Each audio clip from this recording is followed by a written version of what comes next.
সুপ্রভাত বন্ধুরা, কেমন আছো তোমরা সবাই? আশা করি তোমরা সবাই অনেক অনেক ভালো আছো, আর আমরাও বেশ ভালোই আছি। তো চলো আবার দেখা হচ্ছে তোমাদের সাথে আর একটা নতুন ব্লগে। আর দেখো, আজকে সকালের পরিষ্কার মেঘমুক্ত নীল আকাশ। এরপর ছাদ থেকে নেমে এসে বসিয়ে দিলাম গরম গরম চা। তো চাটা খেয়ে উপর আর নিচ ভালো করে পরিষ্কার করে বিছানাগুলো পরিপাটি করে গুছিয়ে চলে আসলাম ঘরদোর মোছামুছির কাজে। কি বলতো, আজকে সকালে না মেয়েটাকে নিয়ে একটু পড়তে নিয়ে যাওয়ার ছিল, তাই পড়তে দিয়ে থেকে এসে তাড়াতাড়ি করে ঘরদোর ঝাড়ফাট দেওয়ার কাজটা সেরে ফেলেছি। আর বাকি ছিল এই মোছামুছির কাজটা। এটাই বার বাকি থাকে কেন, তাই ভাবলাম এটাকেও সেরেই ফেলি।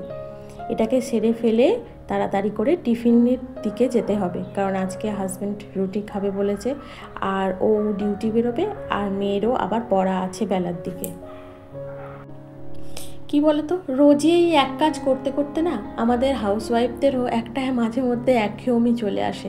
মনে হয় দূর, সেই রোজ একই কাজ, আর ভালো লাগে না, যাই কোথাও থেকে একটু ঘুরে বেরিয়ে আসি। কিন্তু কি করা যাবে বলো, সেটার তো আর উপায় নেই। হাজব্যান্ডের কাজ, মেয়ের পড়াশোনা, সমস্ত কিছুই তো দেখতে হবে। তো যাই হোক, নিজেকেই আবার ভুলিয়ে নিই, মানিয়ে নিই। যাক, পরে হবে, সমস্ত কিছুই পরে হবে, আগে এখন সংসারটা তো ভালো করে সামলাই। তো দেখো, আজকে মেয়ে বলল, মা আলু চচ্চড়ি খাবো, তাও আবার টমেটো আর ধনেপাতা দিয়ে। ঠিক আছে, তাই করলাম। আর একটু রুটি করে নিলাম, আর ওই টমেটো আর ধনেপাতা দিয়ে আলুর তরকারি করেছিলাম।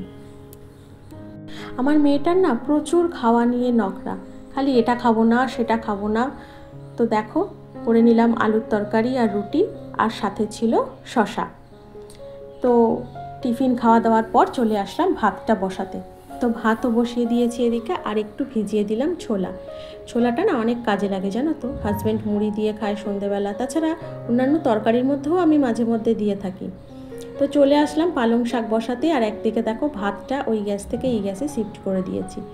তো বড়িটা প্রথমে শুকনো খোলায় একটু নেড়ে নিলাম, তারপরে তেল দিয়ে ভেজে দিলাম, দিয়ে তারপরে একটু পাঁচফোড়ন দিয়ে শিম, আলু, বেগুন আর একটু মূলো দিয়ে নেড়ে চেড়ে কষিয়ে দেবো পালং শাকের তরকারি। তো দেখো, দেখছি ভাতটাও এইদিকে হয়ে গেছে। তো নামিয়ে গ্যাসটা এদিকে আস্তে করে দিয়ে ভাতটাকে নামিয়ে নিই। তো আমি ভাতটাকে নামিয়ে দিয়েছি, আর এদিকে লঙ্কা, হলুদ, নুন দিয়ে ওই আনাজগুলোর ওপরে দিয়ে ভালোভাবে কষিয়ে দিয়ে দেবো পালং শাক। তো পালং শাকটাকে কেটে ভালোভাবে ধুয়ে রেখেছি। কি বলো তো, পালং শাক না বড্ড খিচখিচ করে, আর অনেকটা ধুতে টাইম লাগে। তো ভালোভাবে একটা বড় থালার মধ্যে ঢেলে প্রথমে তো ধুয়েইছি, তারপর ঝুড়ির উপর রেখে নিচে থালা দিয়ে ভালোভাবে ধুয়েছি। নাহলে রান্না করবার সময় না সে খুন্তি যখন নাড়াই তখন দেখছি না নিচেটা কিচকিচ করে, ভালোভাবে না ধুলে খুব কিচকিচ করে পালং শাক। তো দেখো, তোমাদের সাথে কথা বলতে বলতে আমার পালং শাকটাও হয়ে গেছে। আর তখন যে দেখলে না বড়িটা ভেজে রেখেছি, তো বড়িটা না আমি ওই শাকের ভিতর দিইনি, আমি ওই ভাজা বড়িটাকে গুঁড়ো করে নিয়েছিলাম। গুঁড়ো করে নিয়ে শাকটা হয়ে যাবার পর ওপর দিয়ে ছড়িয়ে দিয়েছি। তো আজকে বেশি কিছু রান্না করব না জানো, ওই পালং শাকের তরকারি, মাছের ঝোল করব একটু, আর একটু টমেটো চাটনি করব। তো পালং শাকের তরকারি তো হয়েই গেছে, বাকি আছে ঝোলটা আর চাটনিটা। তো দেখো, মাছটাও ভেজে নিলাম আমি। এবার মাছটা ভেজে নেওয়ার পর পটলটাও ভেজে নিলাম। কি বলো তো, পটল, আলু এসবগুলো একসঙ্গে ভাজলে না পটলটা কেমন একটা হালসেমি গন্ধ ছাড়ে, মানে ভালোভাবে তো ভাজা হয় না। তাই জন্য আমি কি করি, আগে পটলটা ভেজে নিয়ে তুলে রেখে তারপরে আলু আদার্স আনাজগুলো ভাজি। তো ঝোলের মধ্যে বেশি কিছু দিইনি, দিলাম আদা আর একটু টমেটো পেস্ট করে দিয়েছিলাম মিক্সিতে। আর আমি না জিরে গুঁড়ো করে রেখে দিই জানো তো, ওই গুঁড়োটাই দিয়ে দেবো। তো দেখো, ভালোভাবে ভেজে নিলাম আনাজটা দিয়ে, মশলাটা দিয়ে কষিয়ে জিরে গুঁড়ো, লঙ্কা গুঁড়ো, হলুদ, নুন এইসব দিয়ে আর একবার ভালোভাবে নাড়াচাড়া করে, আর পটলগুলো ভেজে রেখেছিলাম যেগুলো, ওগুলোও এর মধ্যে দিয়ে দিলাম, দিয়ে চাপা দিয়ে দিলাম। আর মাছটা দিয়ে ভালোভাবে একটু ফুটিয়ে দিয়ে নামিয়ে নেবো, হয়ে যাবে মাছের ঝোল। তো দেখো, আমার মাছের ঝোলটাও কমপ্লিট হয়ে গেল।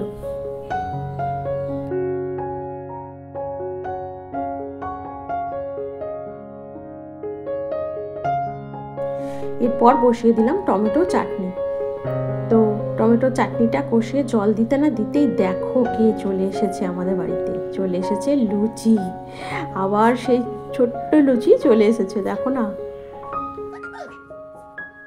বিছানায় উঠেছো? নামতে পারছো না? বিছানায় উঠে পড়েছো? তুমি নামতে পারছো না? নামতে পারছো না তুমি? হ্যাঁ, তুমি নামতে পারছো না? নামতে পারছো না?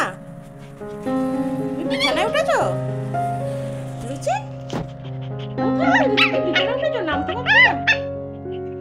কি বলতো, ওদের বাড়ি আর আমাদের বাড়ি তো একদম পাশাপাশি, তো গেট খোলা থাকলেই ওইটুকুনি পুচকি চলে আসছে আমাদের বাড়িতে, জানো। আসতে গিয়ে যদি কোথাও পড়ে যায়, আর সামনে ট্রেন আছে, যদি ট্রেনের মধ্যে পড়ে যায়, তার জন্য না ওকে ওই গেটটা ভালোভাবে সবসময় লক করে রাখা হচ্ছে। তো দেখো, দেখলে তো ওকে আদর করতে করতে আমার চাটনিও হয়ে গেল। আর যে বাসনগুলো পড়েছিল রান্নার, তো খেপে খেপে না আমি বাসন মেজে নিই, জানো তো। অনেক বাসন একসাথে পড়লে না খুব কষ্ট হয় মাজতে। ওই একটা করে তরকারি বসাই, তারপরে যেটুকু বাসন পড়ে ওইটুকু মেজে নিই, আর বাদ বাকি যে বাসনগুলো থাকে সেগুলো রান্নার শেষে একদম মেজে ফেলি। এই কড়াই, খুন্তি, তারপরে যে তরকারিটা ঢাকা দিই সেইগুলো, এই আদার্স টুকটাক বাসনগুলো। তো আমার রান্নাটাও মোটামুটি কেন একদমই কমপ্লিট হয়ে গেছে এবেলার মতো। তো গ্যাস ট্যাস পরিষ্কার করে নিলাম, আর চারপাশের এই যে টাইলসগুলো আছে এগুলোও পরিষ্কার করে নিলাম। কি বলো তো, এগুলো যদি রোজ রোজই আমরা পরিষ্কার করে নিই না, তাহলে কি হয়, অতটা চিটচিটে হয় না, অতটা অপরিষ্কার লাগে না দেখতে। আর রান্না করলে তো সবসময় তেল মশলা যাই রান্না করো না কেন একটু একটু ছিটে যাবেই। যতই চিমনি থাক, চিমনি ওই ধোঁয়াটা, তেল ধোঁয়াটা টানে, ব্যাস তারপরে ওই সমস্ত কিছু গিয়ে টালিতেই লাগে। যার জন্য কি হয়, রোজ পরিষ্কার করে নিলে রান্নার জায়গাটা পরিষ্কার লাগে। তো দেখো, তোমাদের সাথে গল্প করতে করতে আমার রান্নাও কমপ্লিট, বাসন মাজাও কমপ্লিট, গ্যাস চিমনি সমস্ত কিছু মুছে পরিষ্কার করাও কমপ্লিট। তো চানও হয়ে গেছে এদিকে, আর চলে গেলাম ছাদে জামা কাপড়গুলো মেলে দিতে। তো ছাদ থেকে নেমে এসে করে নিলাম পুজো। ও হ্যাঁ, তার মধ্যে এক ফাঁকে নিচে গিয়ে আমার স্কিন কেয়ারটাও করে নিয়েছি। ওই মুখে একটু অ্যালোভেরা জেল দিই মাথা টাথা ভালো করে আঁচড়ে সিঁদুর টিঁদুর করে চলে এসেছি ওপরে। তো জানো তো, সবাইকে বললাম এই কে খাবি বল, আমি খেতে দিয়ে দিই। না হলে পুজো করবো আর এদিকে খাওয়ার তাড়া থাকলে না একদম ভালো লাগে না। কি বলো তো, পুজোটা না খুব শান্তির জিনিস, খুব ধৈর্য মানে সময় নিয়ে করলে তবেই যেন আমার মনটা শান্তি হয়। ওই তাড়াতাড়ি করে যা হোক করে পুজো করে দিলে, করে তো দিই কোনো সময় হয়তো তাড়া থাকে, তো তখন না মনটা একদম ভালো লাগে না। যাই হোক, দেখো আমাদের মা লক্ষ্মীকে তোমাদের দর্শন করালাম। তো এই ছিল আমাদের আজকের লাঞ্চ, আর চলে এলাম একদম সন্ধেবেলায় তোমাদের সন্ধে বাতি দেখাতে। তো দেখো, আমি সন্ধেটাও দিয়ে নিলাম। তো জানো তো, আজকের ভিডিওটা আমি এখানেই রাখছি, কারণ এরপরে তো আর ভিডিও করা হয়নি। তো আজকে তোমাদের যদি ভিডিওটা কারো ভালো লেগে থাকে, তাহলে অবশ্যই একটা লাইক করে দিও, একটা কমেন্ট অবশ্যই করো, আর আমার চ্যানেলটিকে সাবস্ক্রাইব করে আমার পাশে থেকো প্লিজ। তো ঠিক আছে, আজকের মতো এখানেই রাখছি ভিডিওটা।